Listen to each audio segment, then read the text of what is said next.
Yes, reka twongere rero tubasuhuze, twongere kandi tubifurize igicamunsi cyiza, twongere kandi tubahe ikaze birumvikana muri aya makuru yacu yo muri iki gicamunsi cyo ku musoko wa gatandatu. Turi ku itariki rero birumvikana 28 z'ukwezi kwa 11 turi mu mwaka wa 2025. Muri aya makuru yacu nk'ibisanzwe ikituzanye na makuru agezweho, icyo tubasaba mu mwanya kugira ngo natwe none sasa amakuru tubavire imuzini muzingo, tukaba tugiye kugaruka ku ntambara cyangwa se mu bikomeje kubera hano muri Burasirazuba bwa Repubulika Iharanira Demokarasi ya Kongo. Tudatinze rero reka amakuru yacu ni mutwemerere tuyahere hano muri Sud Kivu, aho imirwano ikomeje guca ibintu, aho ku munsi w'ejo niho tugiye kwibanda ahabaye urugamba rukomeye cyane. Uru rugamba rero rukaba rwarabereye ahantu muri za Kidasa, aho bitaboneza Kidasa, akaba rero na za Kasika rero habereye urugamba rukomeye cyane. Impamvu urugamba rugarutseho nuko ari imirwano yasize M23 ifashe matekwa z'abarundi zigera kuri 11, bafata amatekwa zigera kuri 15 z'abaFARDC ndetse na Wazalendo nkuko ejo urugamba rwagenze. Iyi ni report ya Risasira Mageruhi itugezeho yatugezeho masaha mu gitondo ku bigendanye n'imirwano yabaye ku munsi w'ejo. Amakuru arimo aratubwira iki sasa, dore icyo bita Zandani. Reka tuze tubahe Zandani mwumve uko ibintu byifashe. Hanyuma turi hano Zandani rero sasa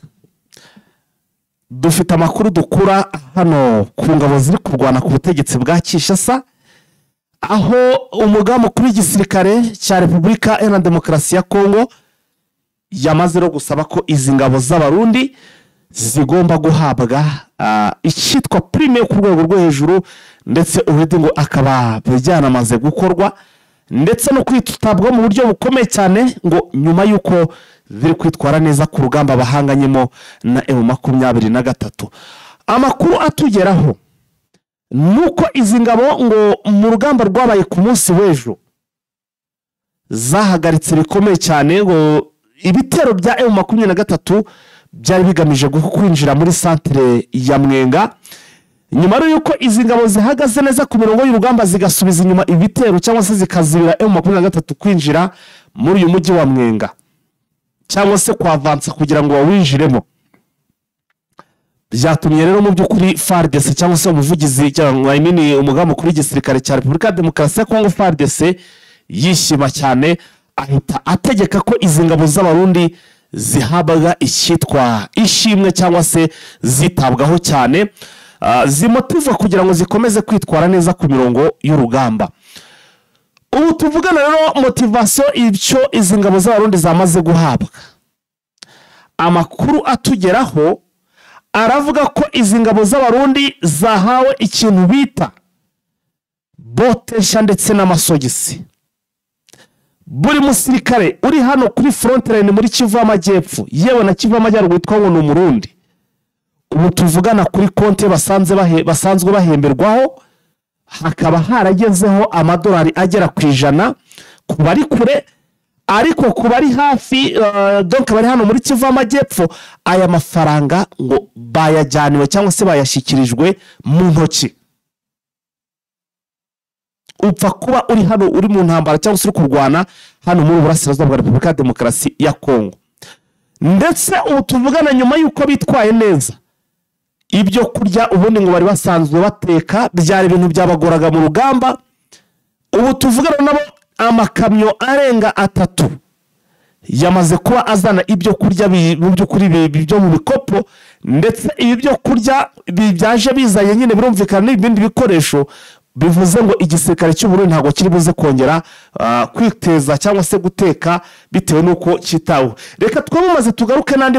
tugaruke tukomereza ha cyangwa se dukomeza twinjira muri amakuru ndetse nandi makuru. Turi muri za nkuru Zandani. Bahaye ikaze muri Prime Health Infinity. Ubu rwose biroroshye, nta mpamvu yo kwivuza ari uko warembye. Tugane tukugira inama zizewe kandi tuguhe produits z'umwimerere nziza ku buzima bwawe, zigizwe n'ibinini 80%, izindi zikozwe muri siro ndetse na powder zikomoka ku mugabane wa Aziya, mu bihugu nk'Ubushinwa, Ubuhinde ndetse na Malaysia. Produits zacu zikoreshwa mu kwivura ndetse no kwirinda indwara zose zirimo iz'imyororokere ku bagabo n'abagore, kubura ubushake, gucika intege mu gikorwa no kutabyara, prostate, umwijima, umuvuduko w'amaraso, diabete, stroke, impyiko, umugongo, amibe, igifu, hemorrhoide n'izindi ndwara zose zananiranye. Abari muri Leta Zunze Ubumwe za Amerika naho twagejeje stock, abari muri Canada, Australia, Europe ndetse na Asia. Namwe dukoresha iposita ndetse na DHL mu gihe cy'iminsi 7 gusa imiti yamaze kubageraho. Bari mu Rwanda ku Gisenyi ni ku muhanda w'amadepo ibumoso umanukiye kwa Karaveri. I Kigali ni umuhanda uri inyuma y'isoko ujya Kigali Parents, hakurya ya restaurant yitwa Vision. Wanadusanga kandi Goma ni muri gare centrale Dogoma hafi ya Rompwe umuryango wa kabiri aho bisi zisohokera. Turabutsa yuko Igoma na Gisenyi twamaze kubagezaho massage kugira ngo dufashe abakeneye kinetherapy, imiti ndetse no kurwanya stress. Ku bindi bisobanuro waduhamagara kuri 0782 99 057 kazi muri Prime Health Infinity. Yes, reka tugaruke mu makuru yacu. Twari tugeze rero ku bikoresho cyangwa se uburyo iki gisirikare cy'u Burundi kiri kwitabwaho. Tubabwira rero uburyo ki ibigendanye n'amafaranga barimo kuyakira ku bwinshi. Amakuru akakomeza tubwira ko ndetse ngo bapangiwe n'amaponji mashya cyangwa se ya makoti y'imvura mashya. Ibi byose rero babihawe nyuma yo kwitwara neza ku rugamba mu mirwano bamazemo hafi icyumweru n'igice bahanganyemo n'abarwanyi ba M23, kuko ngo amakuru yabo y'ubutasi yari yamaze kubabwira ko cyangwa se babonye ko izi ngabo ziri kurwana cyangwa se umutwe wa M23 wari ufite gahunda yo kwinjira muri Mwenga Centre, ariko ngo ingabo za Rundi zaritambitse bikomeye cyane ndetse ziraharwana kugeza ubu rero ndetse ubu zikaba zihagaze neza. Ibyo nibyo byatumye ako gahimbaza musiki cyangwa se iyo prime n'utundi dukorwa tugiye dutandukanye wenda tutarajya hanze dukorwa kuri iki gisirikare cy'u Burundi. Ubu rero Evariste Ndayishimiye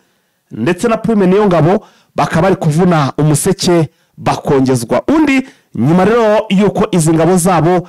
bigaragaye ko ziri kwitwara neza hano muri iyi mirwano hano muri Burasirazuba bwa Repubulika Iharanira Demokarasi ya Kongo. Hanyuma nanone rero aya masaha nabwo urugamba rurakomeye. Ubwo tayari twanahise tuninjira mu mirwano cyangwa se mu rugamba nkuko nubundi ruri kuba. Gusa inkuru itari nziza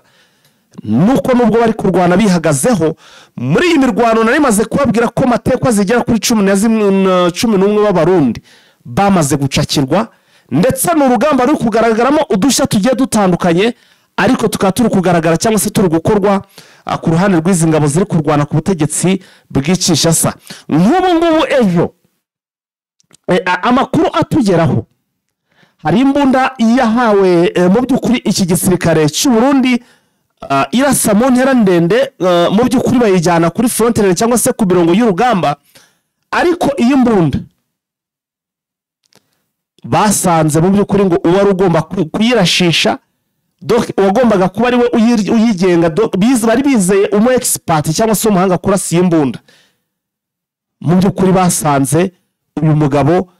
yigendeye ntawe hari mu gihe mu by'ukuri bagiye kuvuga ngo tugiye kwataka cyangwa se tugiye gutangira kuyifashisha, basanze uyu mugabo adahari yagiye. Uyu rero yamaze guhambirwa ngo yafashwe nk'umugambanyi kuko niwe agomba gukoresha iyo mbunda. Kumbi umutarama yari yagiye ngo kwicara cyane cyangwa se yitembereye mu biturage, yagiye yahonomanze yagiye kure, birangira rero iyi mbunda itifashishijwe.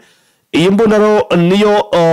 bavuga ko ahanini yatumye M23 badivansingana, kuko nejo yongeye kubabimbikaho ibindi bice kugeza ubwo ubu tuvugana amakuru arimo kuva ko M23 noneho hafi n'umujyi wa Mwenga ngo iri mu birometero bike biri kugera hafi muri 20 nkuko bikomeje kugenda bitangazwa. Imirwano y'uyu munsi rero yo nanubu irimo iraba, ariko ntabwo turamenya, nta makuru menshi araza kubigendanye nuko urugamba wenda twumve ngo bavuga ngo basunitse cyangwa se byagenze bite. Gusa ariko ingabo z'abarundi zihagazeho, ibyo rwose ndabivuga, kuko ntabwo donc ibyo batekerezaga byo guhita bagera ahangaha baguwe cyane n'izi ngabo. Ariko ku rundi ruhande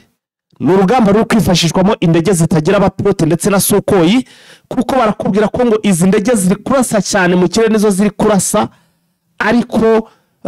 ntabwo kumonitoringa kwa M23 twakundi isanzwe bigenza. None ntabwo biri gukorwa cyane kuko urabizi ko hari igihe izi ndege za Sukhoi MV turazimonitoringaga yagira gutya ikazimonitoringa ugasanga zanarashe zirashe cyangwa se zarashe nko mu birindo byabo n'ubundi kuri inshuro ntabwo biri gukora gusa nta nubwo bari no kuzirasa sinzi impamvu ariko byose tukaba turi buze kumenya mu masaha make icyo bari buze kugenda bakora. Hari video hano rero dufite ingabo z'abarundi zirimo ingabo za FARDC zirimo guhunga ziva hano muri bice bya za hano muri za Kasika ahitwa za Kadasa barimo guhunga n'ibimodoka binini cyane bikoreye ibiryo kurya ndetse yewe n'ibisahurano byose. Izi video nazo zatangiye kugenda zisohoka ariko none bakagaragazamo ikamyo imwe yikoreye ikintu cyitwa mu by'ukuri imirambo cyangwa se ikamyo y'abaguye ku rugamba mu by'ukuri yuzuye ino hejuru ubona ko ibintu bikomeye cyane mu by'ukuri. Vuba dushobora kuza kumva inkuru idasanzwe. Iyi nkuru impamvu igomba kuba idasanzwe nuko ubu tuvugana M23 n'ubundi baracyamara amaji baracyashaka kugira ute kwinjira cyangwa se kwigarurira uyu mujyi wa Mwenga ndetse bakanakomeza no muri za Uvira ndetse icyitwa imirwano ngo yashyizwemo imbaraga ku buryo na reinforcement ziri gukorwa ku bwinshi ku mpande zombi kugira ngo barebe niba kuko iki gikorwa cyarangirana n'uyu mwaka dore ko Kinshasa no yihaye mu by'ukuri intego y'umwaka ko igomba kuba yakoze ibidasanzwe. Deka rero sasa twinjire mu makuru na mugenzi wacu Vincent ariko tugiye kugaruka wenda gato cyane tugiye kugaruka kuri izi nkuru cyangwa se kuri izi ngingo z'ingenzi zikurikira aho ndetse na Vincent yamaze kubagera ku murongo wa telefone. Zimwe no mu ngingo z'ingenzi tugiye kugenda tugarukaho tugiye kureba mu by'ukuri Colonel Nanga wifuza ko ngo iki gihugu cya Repubulika Demokarasi ya Kongo cyahindurirwa amazina. Tuze kureba igoma AFC M23 iratabaza ko mu by'ukuri abajenerali bafunzwe na Kisekedi cyangwa se bafungiwe Kinshasa barekurwa. Vincent wiriwe neza? Neza bwana Paita. Urakomeye? Ndakomeye. Ya ngo hayi kaze muri amakuru muri iki gicamusi Vincent. Yakoze cyane ryakiriye. Yes, hanyuma Vincent twahera n'ubundi urebye twahera kuri front line cyangwa se ku mirongo y'urugamba amakuru asohoka cyangwa se atugeraho araba ko imirwano cyangwa se arimo araba ko imirwano ikomeje kugenda ica ibintu ariko mu by'ukuri udufashije nk'umuntu urimo kubikurikirana watubwira uko byifasha hano muri za Warikare mu bijyanye n'ubundi n'urugamba. Nibyo Warikare Masisi ndetse n'ibice bitandukanye by'uburasirazuba bwa Repubulika Demokarasi ya Kongo yaba Kivu y'Amajyaruguru yaba Kivu y'Amajyepfo imirwano yo iracyari hagati ya AFC M23 ndetse n'ingabo zirwana ku ruhande rwa Kinshasa. Ngo tuvugana muri gitondo imirwano irimo mu gace ka Warikare aho bita za Kinyumba muri Basisi aho bita za Kikoko za Kashebere za Kibati za Muhanga za Nyabyondo hose ni imirwano ku buryo bukomeye hagati ya AFM M23 ndetse n'abarwanyi bo ku ruhande rwa leta yaba Wazalendo yaba FDLR yaba ingabo za leta zagiye zikuramo imyenda zikigira Wazalendo ko iyi system bagiye bayikoresha. Ni imirwano yahereye mu masaa 10 wabonaga yuko ikaze cyane. Icyamunsi n'ubundi abaturage bavuga ko yakomeje kuba kandi mu buryo bukomeye cyane muri Masisi aho bita za Rukoko. Wazalendo rero ikaba iri kurwana yerekeza mu gace bita Kinyumba. Urwanda rero n'ubundi nejo kuri 27 aha za Nyabyondo muri Masisi za Rukoko za Kinyumba n'ubundi Wazalendo arihanganye bikomeye n'umutwe wa M23. Aho bikanaga intwaro zikomeye ku buryo bukomeye bakomeza za Kashebere naho abaturage bavuga yuko bumbaga intwaro ziremere ndetse n'intoya kugera mu masaa moya z'umugoroba. Yego ariko mu masaa 7:08 zikasaba biceretse ariko mu gitondo n'ubundi mwakano gace bita Rukoko n'akandi gace bita Birere n'ubundi karira bino bice bya Masisi ko n'ubundi bongeye kumva intwaro zikomeye hagati y'umutwe wa M23 ndetse n'ihuriro rirwana ku butegetsi bwa Kinshasa mu Rwanda ubona yuko ifite isura y'ubugizi bwa nabi kubera yuko Wazalendo ntabwo itaka kuruka gukomeza kugira n'abaturage bari nabi bite kubera ko cyane bo mu bice bya Kabutu hafi n'aho bita Amahanga abaturage benshi bakomeretse ku buryo bukomeye kubera ino mirwano nyine ihuza M23 n'aba Wazalendo ndetse no muri Kibati muri Goma ya Ruberiki muri teritwari ya Walikale naho bakavuga yuko hari abaturage nabo bakomeretse ndetse no muri Nyumba ugakomeza Nyabyondo muri teritwari ya Banyungu muri teritwari ya Masisi naho ko hari abaturage umubare utabarika nabo bakomeretse yego cyane bakaba barakomeretse guhera ejo na mu gitondo bakaba bagiye babonwa kubera ibitero byari byagabwe na FARDC bakoresheje indege z'intambara zikarasa mu bice bitandukanye bya Kibati ndetse na Kasoko. Ibitero rero bikaba byarunganiwe n'ubundi n'ingabo zirwana ku ruhande rw'ubutegetsi bwa Kinshasa zikoresheje Wazalendo akaba nabyo byakomeje mu gitondo saa Kasoko na za Kabuti n'Amahanga noneho abandi baturage bari babashe no kwihisha bamwe muri bo bakajya bakomereka. Umuryango wa Croix Rouge ukorera mwa bino bice ko bavuze yuko wazindutse mu gitondo n'ubundi ugenda ubona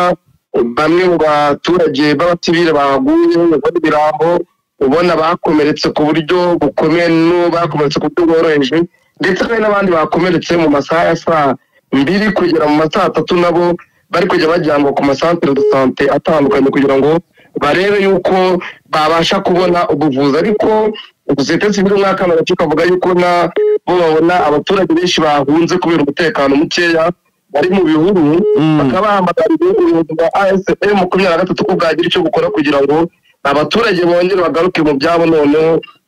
bari babasha kongera gutangira ubuzima nubwo imirwano iba itoroshye atariko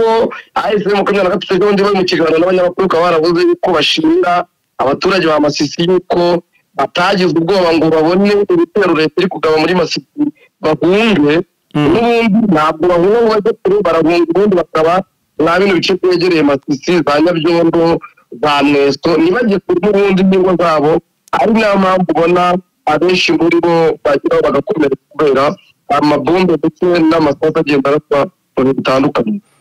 Avise iyi mirwano iri kuba se iteye ni nani kwa kundi nani bya bitero byo mu kirere bari kwireta Kinshasa barimo kwifashisha n'ubundi kirere cyane cyangwa nkuko uri gukurikirana iyo mirwano murabona none no hasi ku butaka ko baba baramaze kwiminjiramo agafu mu by'ukuri cyangwa n'ubundi nani kwa kundi n'uruvange mu kirere ubona ari byo biteye impungenge cyane kuko ubutaka nta mbaraga nyinshi Wazalendo ifite ziri gukoreshwa na FARDC mu buryo bwo gukoresha 25 ndetse na drone yego na mutero bitungwa kuko 23 yamaze kumetiriza urugamba rw'ubutaka yamaze kwereka Wazalendo yuko ibarusha imbaraga ubona giteye impungenge kandi gihitana abaturage benshi gituma bahunga ku bwinshi gituma bava mu byabo bakaza kugaruka nyuma ari iki kibazo cy'indege yaba drone ndetse no 25. Yes, nguko Vincent iyo ni imirwano rwose irimo kuba cyangwa se ni bigendanye ni kumwe n'ibiri kuba hano muri Sud Kivu. Ariko se kandi tubwire Igoma ngo M23 iratabariza abajenerali bafunzwe na Kisekedi birumvikana niba bandarutse gufungwa abenshi bafungwa bazize bashikekwaho kuba bakorana n'undi n'uyu mutwe wa M23 gusa ariko twaje no gukora ikijyanye n'iperereza cyangwa se n'ubucukumbuzi dusanga abenshi ngo bafungwa n'ubundi ugasanga ari abigeze kuba muri uyu mutwe wa M23 na mbere yuko ihinduka M23 nkuko byagiye bigaragara. Reka wenda aya makuru nayo tuguhe umwanya uyatugezeho gatanu kuri kagenzi kako. Nibyo ASM 23 iratabariza nyine abajenerali leta ya Kongo yagiye ifunga mu bihe bitandukanye yego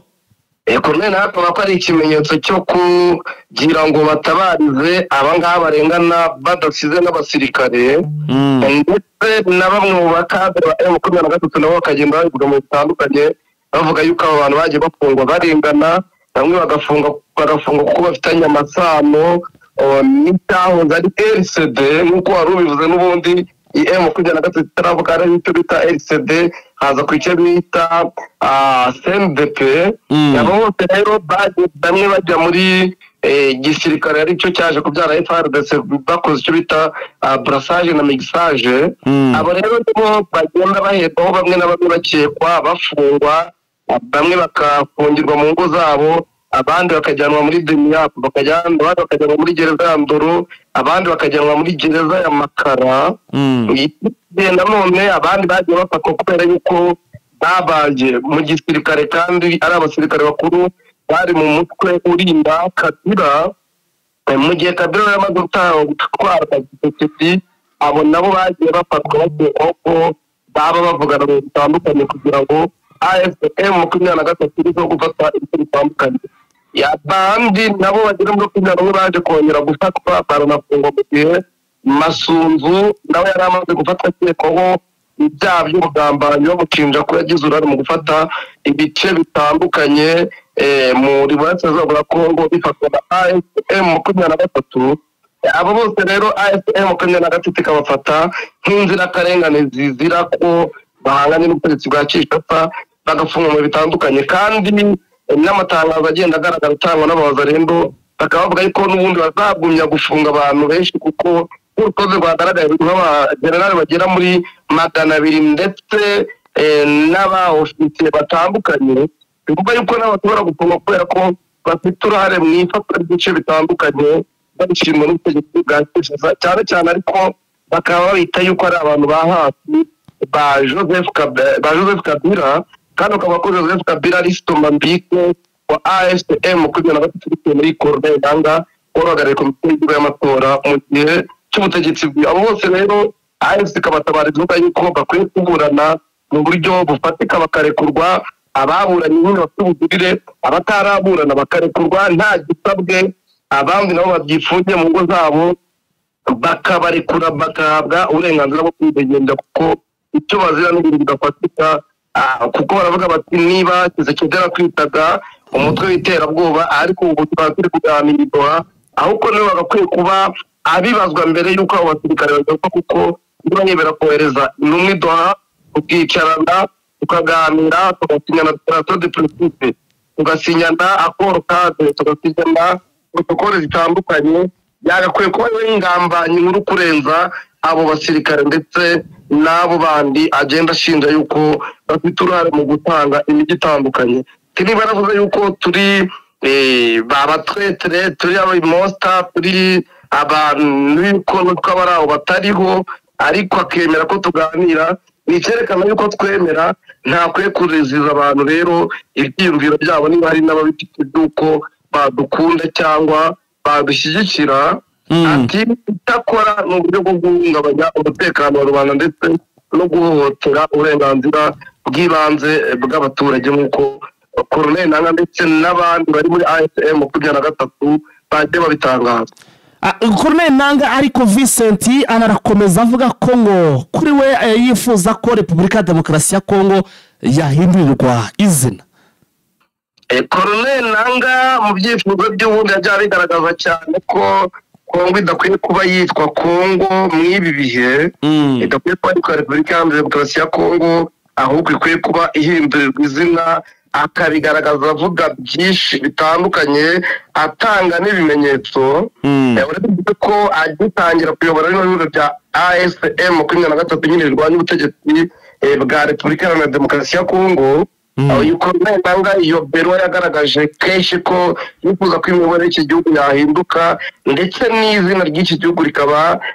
ryahinduka kuvuga mu gihe cy'ubukoroni nk'uko abivuga aravuga ati iki gihugu kahinduriwe izina inshuro zigera muri 5 ati nta n'impamvu n'ubundi na n'ubu utakongera guhindurirwa izina akavuga yuko izina gifite ubu ngubu bya Repubulika ya Demokarasi ya Kongo cyahawe na Laurent Desire Kabila ubwo yakoragaho ubutegetsi bwa Mobutu Sese Seko Koko Banga Ozapanga mu 1997 akavuga ati mu mahugurwa yabereye mu mujyi wa Goma twasabye yuko abantu bashyiraho imiyoborere iboneye ati kumwe n'abakadre politike ba AFP mu 2023 ati nifuje yuko impinduka nazitangaza yaba impinduka z'imiyoborere ya Repubulika ya Demokarasi ya Kongo yaba y'intara zose ko zazahabwa bwo kugira ngo hubakwe icyo bita federalisme nk'uko mu magambo yiwe abivuga avuga ati rero federalisme ni uburyo bw'imitegekere aho intara cyangwa leta ishobora kugira ubuyobozi bwigenga ikigenzurira umutungo wayo ariko hakaba n'ububasha bugirwaho n'ubuyobozi bwo ku rwego rw'igihugu ashingiwe ku itegeko nshinga nk'uko Corneille Nangaa abisobanura ndetse n'abahanga muri politike babigaragaza AFP ihagarariwe na Corneille Nangaa akavuga iti AFM 23 nkatwe ati turagaragaza ko mu gihe intara zo muri Repubulika ya Demokarasi ya Kongo zugarijwe n'ibibazo bitandukanye ati imiyoborere ishingiye ku murwa mukuru atari ishobora kubikemura bityo ko hari ngo abanyekongo batangire kubiganiro by'uko habaho federalisme ubona mu matwara ye ndetse no mu byifuzo byiwe n'ihuriro ahagarariza AFM 23 twirwaneho asobanura ko federalisme ariyo yatanga umusaruro mwiza nk'uko muri Leta Zunze Ubumwe za Amerika yatanze umusaruro mu Budage mu Bubiligi muri Leta Zunze Ubumwe z'Abarabu muri Canada muri Nigeria ndetse n'ibindi bihugu byinshi byo muri Afurika ndetse no muri Aziya no mu Burayi no muri Australia akavuga ko rero Repubulika ya Demokarasi ya Kongo kugira imiyoborere nayo ikiri kuri federalisme akavuga yuko rero nk'umuyobozi wa AFM 23 asaba ko inzego z'ibanze bagenzura urwego rw'ubucukuzi bw'amabuye y'agaciro bakagenzura ubuhinzi n'ubworozi ubukerarugendo urwego rw'umuco amashyamba ibikorwa remezo ndetse n'ingufu akavuga ko abona ko leta yigisha zikwiye kugumana ububasha ku nzego nkuru eshatu gusa arizo igisirikare ububanyi n'amahanga ndetse n'ubw'imisoro nk'uko Corneille Nangaa yabisobanuye Nangaa agasobanura ko nanone abari mu mahugurwa gihe ahugura abagize ihuriro rya AFM 23 cadre politique bifuzaga yuko igihugu cye ko Repubulika ya Demokarasi ya Kongo ubu tahindurwa izina kikaba Repubulika Federale du Congo ko ari byo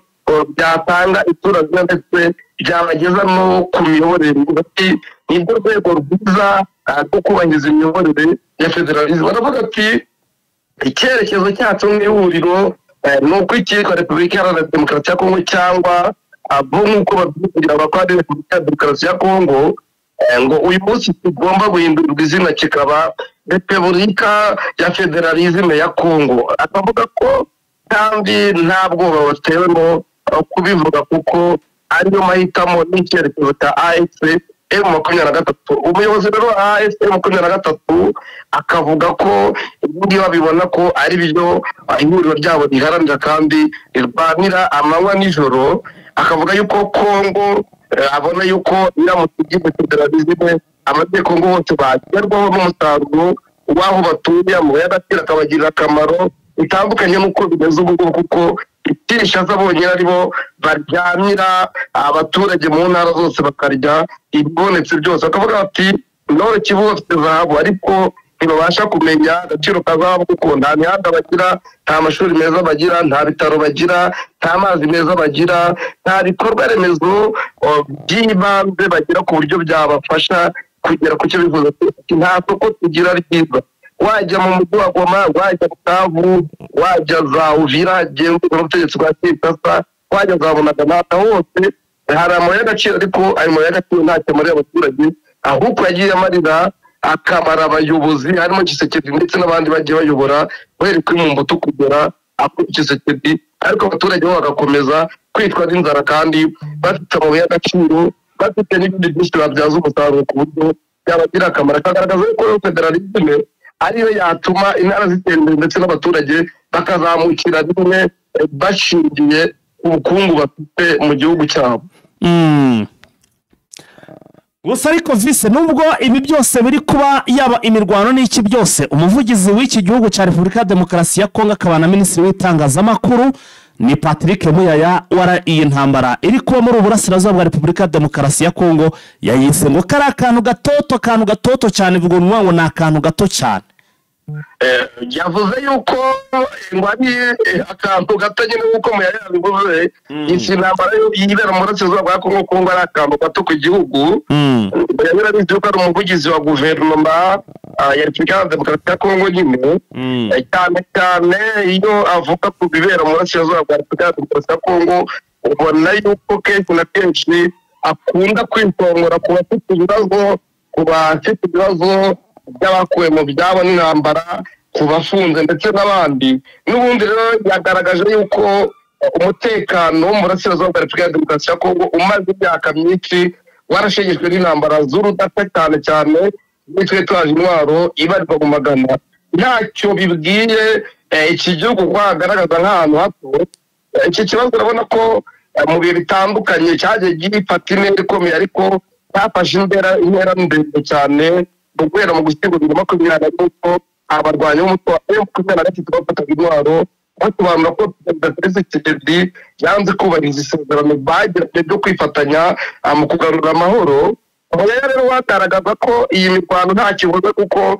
Nord Kivu na Sud Kivu ngo ari agace gato cyane kuri Kongo.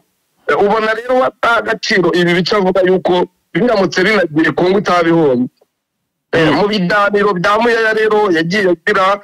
abwira abanyamakuru ko kubera intambara yo mu burasirazuba bwa Kongo abantu batekereza ko ngo igihugu cyose kirimo intambara kandi ngo ari igice gitoya irimo.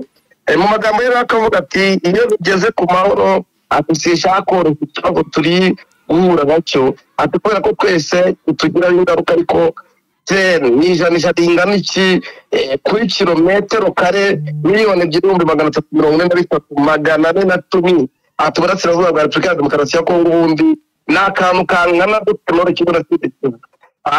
Kagaragaza yuko ibintu rero byinjira mu burasirazuba bwa Kongo bidafekita igihugu mu magambo ubona ko aricyo ashaka kugaragaza. Nyamara abaturage na za Kinshasa benshi twagiye tudara amakuru Vincent aherutse kutugeraho agaragaza ko abaturage benshi ba Kinshasa nabo ngo bafite ubwoba bw'iyi ntambara abenshi ngo banatangiye gusaba ubuhungiro mu gihugu cy'Ububirigi. Sinzi rero we uburyo ki abifata nk'ibyoroshye mu gihe avuga ko ngo buriya ngo n'uyu mutwe cyangwa se ku bwa Joseph Kabila ajyaho ku bwa se wa Joseph Kabila bajyaho nabwo ngo baje baturutse hano n'ubundi muri ibi bice n'ubundi M23 iri gucamo. Sinzi rero impamvu atabikireba ahubwo akavuga ko ari akantu toto ari akantu gato cyane. Ni uburyo bwo kwihumuriza no kugira ngo ayobye abaturage cyane bafite ibibazo cyangwa babona yuko igihugu gishobora kujya mu ntanga. Abikorera aho abizi yuko kuba igihugu nubwo cyabona santimetero imwe kiba gitakaje ntabiyobewe aho kwakora muri demagogie politique kugira ngo ayobye uburari. Ntabwo ari we wenyine ubivuga kuko n'umukuru w'imari ya Repubulika ya Demokarasi ya Kongo muri 2022 nawe yatangaje ko mu burasirazuba bwa Repubulika ya Demokarasi ya Kongo ngo nta gato bikomeye byatera igihugu kubera ko bibera kure ya Kinshasa. Abati ibintu bibera mu birometero 2000 ntacyo byadutwara. Ubu wari bitangaje kwa Jean Ringete akavuga yuko rero mu gihe intambara yari ikomeje gufata intera mu bice bitandukanye zaba Rucuru ndetse n'ahandi nta kibazo byagize kuri Kinshasa. Nubwo intara y'amajyaruguru ndetse n'iy'amajyepfo byose byafatwa ubu ntacyo byagira kuri Kinshasa ariko ibyo ni ukubivuga mu buryo bwo kugira ngo bihumurize kuko niba intara ebyiri ziri mu bigize Kongo ntabwo bazibura ngo bavuge yuko batagira icyo bavuga kuko n'indi ubuze metero ubuze ahantu hakomeye. Yes, mbese reka twigarukira kuri inkuru itari nziza kuri iki gisirikare cya Repubulika ya Demokarasi ya Kongo ahitwa za Lubumbashi aho depo y'intwaro za FARDC yahiye cyangwa se icyo bitangwa ni amura yatokombeye yahiye nk'uko amakuru atugeraho. Nibyo amakuru Lubumbashi aravuga yuko mu gace bita Mbembe hari intwaro za FARDC bahiye ariko kugira batari bamenya uwazitwika ariko bamwe mu bari hafi y'igisirikare bakavuga ngo birashoboka yuko ari abantu bo muri mu 23 baba barakoze infiltration bakagera mwa bino bice none akaba ariko bazikongera kugira ngo babure umusaza wo gukomeza kurwana n'ubutegetsi bwa Kinshasa. Ibibaye nyuma n'ubundi yuko hashinze izindi ntwaro mu bindi bice bitandukanye bakavuga yuko ngo ari abasirikare bazifite uko zari zishaje ariko amakuru yagiye agaragara nuko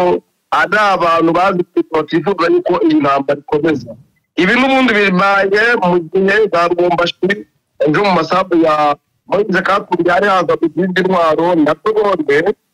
bakavuga yuko n'ubundi ari izwo kugira ngo bakomeze guhangana na M23 zizave Rwombashi ziri mu bice bitandukanye kandi zinakomeze kuba zakwibazwa mu guhangana n'abatavuga rumwe n'ubutegetsi bwa Kinshasa. Aha rero Rwombashi abitaki imbebe izi ntwaro zahiye ku mugoroba ariko kugera isa ntabwo yamenyekana uburyo zahiyemo. Hanyuma service izi ntwaro ugusha kw'izi ntwaro ntago byaba byagize kuho abaturage ingaruka wenda nko kuba hari zaturika zikagera mu ntera ndende hari nk'abaturage kugera isana kiratangazwa niba izi ntwaro ari ingaruka itwikora ryazo ari ingaruka byagize ku baturage kuko yaba sosiyete civile yaba ubutegetsi bwa Kinshasa yaba ndetse n'abaturage ntacyo bari batangaza ariko numva amakuru yacu turaza kuba twamenya amakuru arambuye ku byerekeranye n'iturika ry'izi ntwaro niba ari ingaruka byagize ku baturage usibye ingaruka rusange by'umwihariko ku baturage niba abakomeretse cyangwa abahangiritse byabo turaza kubimenya mu masata kuko ntabwo turacyakurikirana. Hari andi makuru ava ko Tshisekedi yokejwe igitutu na USA cyo gusinya amasezerano y'amahoro i Washington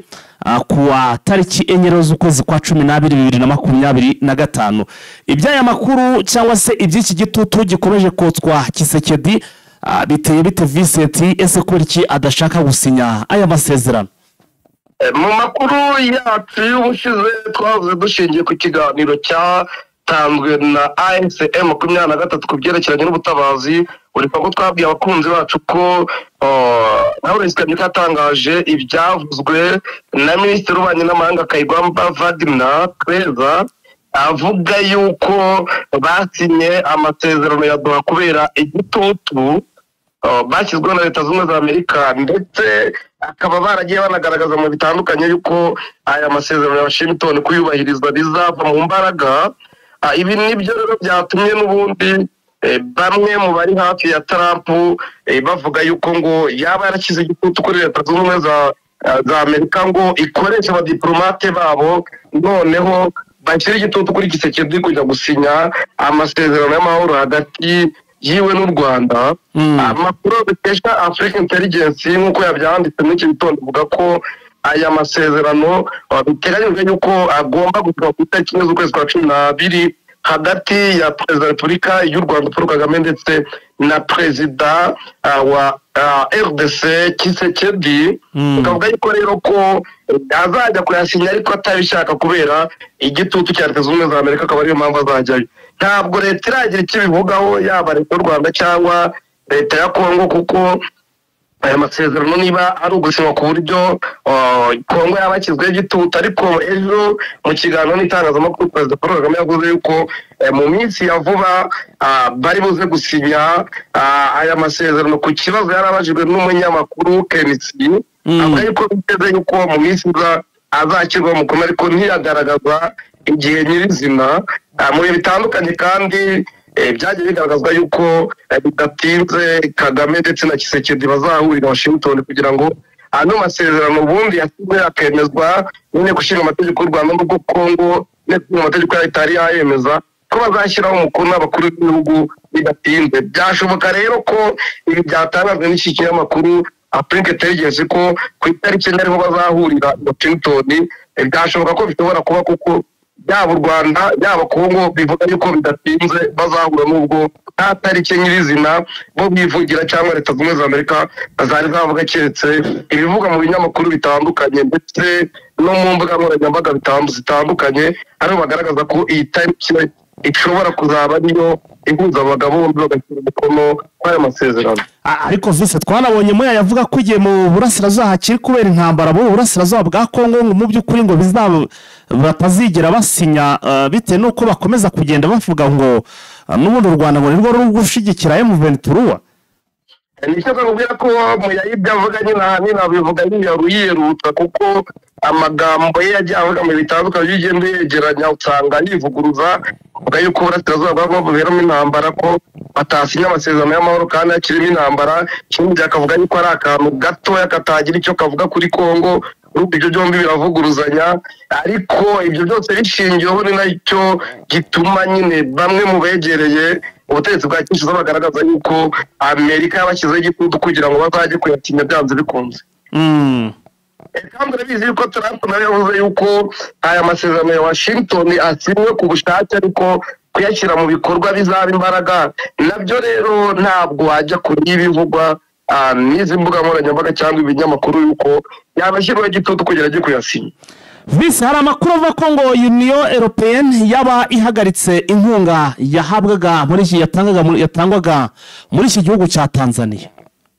Nibyo kubera imyigaragambyo itandukanye nyine atangiye ku itegeko ry'Ikigo z'ukwezi kwa 2025 nyuma y'amatora yabaye muri Tanzania, ikagwamo abantu benshi abo ishyaka Chadema rigaragaza ko yaguyemo abantu bagera mu 1000 ariko abandi bakagaragaza barenga abo ngabo. Bamwe mu bashyigikira bigaragambye bagiye batanga ibirego basaba yuko mu bwo bw'Uburayi ibihugu bifasha Tanzania, ibihugu bitandukanye bya Amerika, Aziya ndetse n'ibindi bifite ubusuti bwihariye na Tanzania bwabuhagarika. Ni nacyo rero cyatumye inteko ishinga amategeko y'ubumwe bw'Uburayi yemeza umwanzuro usaba ihagarikwa ry'inkunga yagenderwaga Tanzania nk'uko byatangajwe n'ikinyamakuru BBC. BBC ikavuga yuko uyu mwanzuro usaba yo guhagarika inkunga y'amafaranga yatangwaga kuri leta ya Tanzania wafashwe ushingiye ku bwicanyi bwakurikiye amatora no kwihohoterwa ry'uburenganzira bwa muntu ryaba hirya no hino muri icyo gihugu. Muri imyanzuro yafashwe abadepite b'inteko ishinga amategeko y'ubumwe bw'Uburayi basabye komisiyo guhagarika amafaranga yari yaragenewe gahunda y'ibikorwa bya EU muri 2025 muri iki gihugu. Abagize inteko ishinga amategeko rero bamaganye icyo bise ikoreshwa ry'imbaraga z'umurengera n'amasasu mu guhangana n'abigaragambye nyuma y'amatora yo mu kwezi kwa 10 2025. Bakavuga yuko byahitanye abantu amagana nk'uko twari tumaze kubigarukaho. Urabizi yuko Samia Suluhu Hassan yatangajwe nk'uwatsinze amatora akagira amajwi 98%, ariko batavuga n'ubutegetsi bwiwe bakabyita yuko ari ubujura, bamuha inkwenene, baravuga bati ibyo yakoze ni ugusebya demokarasi. Ibyo byose rero inteko y'Uburayi yabishingiye bisaba yuko ubuyobozi bwa Tanzania bwafungura ibiganiro bya politike n'abatavuga rumwe n'ubutegetsi, imiryango ya sosiyete sivile n'abahagarariye abahohotewe mu rwego rwo gukemura ibibazo no gutegura ayandi matora anyuze mu mucyo nk'uko Union Européenne bivuga. Ariko njyewe mu mboni zanjye nkaba mbona ko ari ibintu bigoye bitapfa kujya mu bikorwa.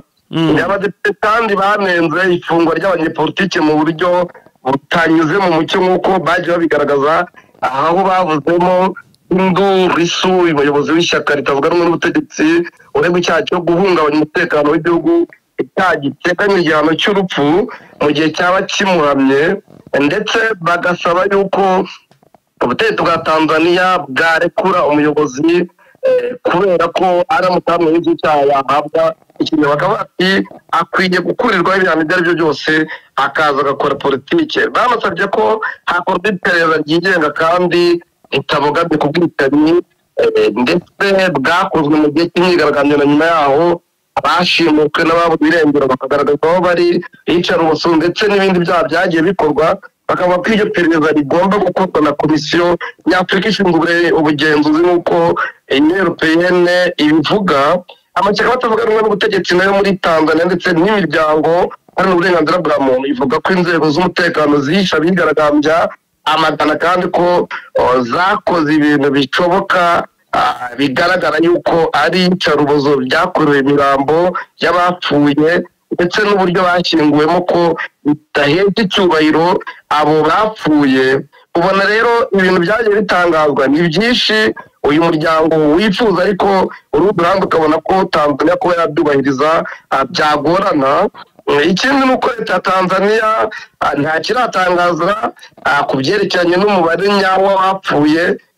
ariko mu bihe bitandukanye Perezida Samia Suluhu agenda agaragaza yuko yashyiraho komisiyo, kandi yari yanashyizeho yuko hariho komisiyo y'igihugu yigenga ishinzwe gukora iperereza ku byabaye, n'uko amashyaka atavuga rumwe n'ubutegetsi ndetse na sosiyete sivile byabigaye bikavuga yuko abo bagize izo komisiyo nabo bagakwiye kuba bakurikiranwa. Ambasade ya Tanzania mu Bubiligi ibinyujije mu ibaruwa yabo banditse ku itariki 25/2025 yagaragaje impungenge zikomeye ku mwanzuro w'inteko ishinga amategeko y'umugurayi yo kwiga kwitwa ry'abantu ryakurikiye nyine amatora n'ihohoterwa ry'uburenganzira bwa muntu nk'uko babigaragaje. Baravuga ati harimo n'urubanza rwa Tindurusu umunyapolitiki uvuga n'ubutegetsi, nabo atagaragaje yuko afunzwe kubera ibyaha yakoze nta mpamvu yo kubihuza na politike. Leta ya Tanzania ikavuga ko icyemezo cyafashwe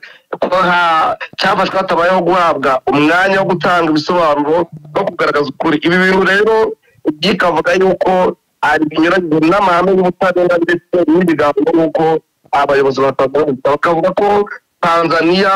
ibyo gufata ibyemezo bitandukanye ko yagiye bifata mu buryo bw'inyungu za rubanda, ariko bakavuga ati yafashe umwanzuro hakingiwe ku makuru ataragenzuwe neza kandi ashyigikiwe n'uruhande rumwe, ati bishobora kwangiza ubufatanye bwari bumaze igihe hagati ya Tanzania n'ibihugu by'inyamuryango bya Union Européenne nk'uko abayobozi batandukanye ba Tanzania ababigaragaje. Bakavuga yuko ibi ngibi biramutse bikomeje byatera umubano mubi hagati y'umuryango w'Uburayi ndetse na Tanzania. Mu bihe bitandukanye urabizi yuko Tanzania yari yafashe ibyemezo byo guhagarika ibinyamakuru bitandukanye harimo CNN ndetse n'ibindi bitandukanye byatangaje amashusho ndetse bikanagaragaza n'abigaragambya bagaragaza yuko bahohotewe n'igipolisi ndetse n'igisirikare. Ikindi batavuga n'ubutegetsi ndetse na sosiyete sivile n'abanyamategeko batandukanye bakaba baratanze ikirego muri ICC barega Samia Suluhu ibyaha bifitanye isano n'ibyabaye n'imyigaragambyo. Ibyo byose rero bikaba bifitanye isano n'ibi byemezo bigenda bifatwa na Union Européenne. Vise hanyuma turimo turagenda amakuru yacu tuyagana ku musozo. Mu by'ukuri perezida muri Guinea Bissau, perezida wahunze igihugu, amakuru aravuga ko ngo yahungiye muri Senegal. Amakuru dufite aravuga yuko perezida wa Guinea Bissau nyine Embalo Sissoko yamaze guhungira muri Senegal,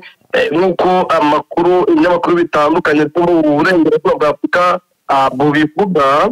Bivuga yuko minisiteri y'ububanyi n'amahanga ya Senegal yemeje ko perezida wa Guinea Bissau Omar Sissoko Embalo yamaze kugera muri icyo gihugu ahungishijwe n'indege ya Senegal nyuma y'uko ahiritswe ku butegetsi nk'uko twagiye tubigarukaho. Itangazo ry'iyo minisiteri rero ryagiye hanze mu ijoro ryo kuri uyu wa gatanu, nyuma y'umunsi umwe abasirikare bamuhiritse ku butegetsi. General Ota Ani niwe warahiye kuba perezida w'iki gihugu w'inzibacyuho mu gihe kingana n'umwaka, akavuga yuko nyuma y'umwaka hazaba amatora mu gihugu. N'ubundi bibaye nyuma y'uko amatora y'umukuru w'igihugu Embalo yari yavuze yuko ariho yatsinze, yarahanganye n'uwo bita Fernando Diaz nawe akavuga yuko ariho yatsinze, ariko byose bigakomeza gutera akaduruvayo. Hagati aho rero Senegal igatangaza ko ifite ubushake bwo gukorana bya hafi n'umuryango wa Afurika yunze ubumwe n'indi miryango hagamijwe gushyira imbere ibiganiro, gushyiraho ubuyobozi mu buryo bwubahirije amategeko ndetse na demokarasi, hagamijwe guharanira amahoro y'igihugu gituranye nk'uko Senegal yabivuze. Bakavuga ko rero General Horta Inta Ani akirahirira kuba perezida w'inzibacyuho yahise agaragaza bya bindi ejo twagaragaje by'uko impamvu yamuhiritse n'icyo yashingiyeho, ndetse akaba yarategetse yuko imipaka ifungwa hagakorwa n'umukwabo itandukanye. Perezida wa komisiyo y'igihugu y'amatora nawe nta uramenya aho aherereye, ariko perezida wa komisiyo y'umuryango wa Afurika yunze ubumwe Muhammad Ali Yusufu yahise yamagana ibyabire muri Guinea Bissau impande zombi kwirinda ko ibintu byarushaho kuzamba ariko ntibyabuje bano basirikare n'undi kumuhirika ariko nyuma baje kumwemerera ahungira muri Senegal nk'uko ibinyamakuru bigaragaza. Vice Donald Trump ariko ngo yaba yamaze kongera kumerana nabi n'uwitwa Ramaphosa. Trump yongeye kumerana nabi na Ramaphosa, hari umwuka mubi nyine ukomeje gutumba hagati y'aba perezida bombi. Rero biba nyuma y'uko perezida Trump wa Leta Zunze Ubumwe za Amerika atangaje ko perezida Afurika y'Epfo Cyril Ramaphosa atazatumirwa mu nama ya G20 izabera muri Florida umwaka utaha. Ibintu Ramaphosa yavuze ko bigabaje. Mu butumwa yashyize ku mbuga nkoranyambaga ziwe, Trump yavuze ko Afurika y'Epfo yanze gushyikiriza ubuyobozi bwa G20 uhagarariye ambasade ya Amerika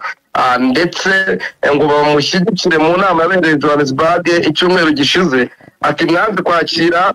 uduhagarariye, ati natwe ntabwo tugomba kwakira. Yagize ati kubw'ibyo ku mabwiriza yanjye Afurika y'Epfo izahabwa ubutumire mu nama ya G20